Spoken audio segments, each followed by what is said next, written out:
আসসালামু আলাইকুম। তো ভাই, আপনাকে সামনে পেয়ে খুব ভালো লাগছে। আজকে ঈদ মিলাদুল নবী।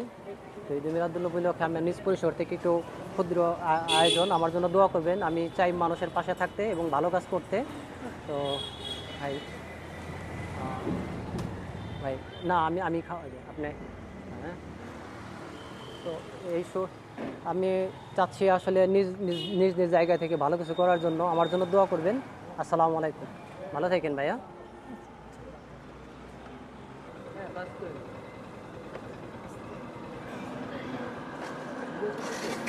এর জন্য তো বলছিলাম, ভিডিও চলতেছে না, আবাস করে দিচ্ছি।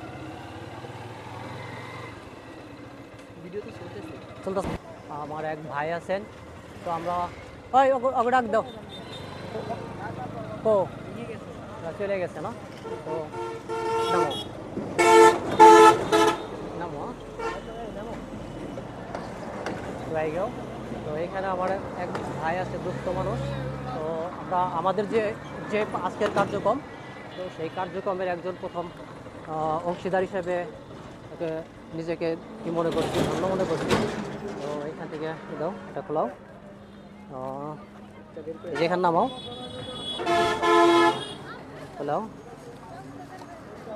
তো আল্লাহ ভরসা, আজকের ঈদ মিলাদুন্নবী উপলক্ষে দুস্থ মানুষ এবং পথ শিশুদের মাঝে মিষ্টি বিতরণ করা হচ্ছে। বিসমিল্লাহির রহমানির রহিম। তো ধরো না কেন, পড়ে যায় না কেন? বিসমিল্লাহ। ভালো থাকেন, দোয়া করে না। তো এখানে আজকের এই আমাদের বানিয়াজুরি বাস স্ট্যান্ডে একজন পথ অসহায় মানুষের পাশে দাঁড়াতে পেরে আমাকে নিজেকে খুব ধন্য মনে করছি। তো আল্লাহ পাক যেন আমার সকলের মাঝে দাঁড়াতে পারি। ভালো থেকে না। আসসালামু আলাইকুম।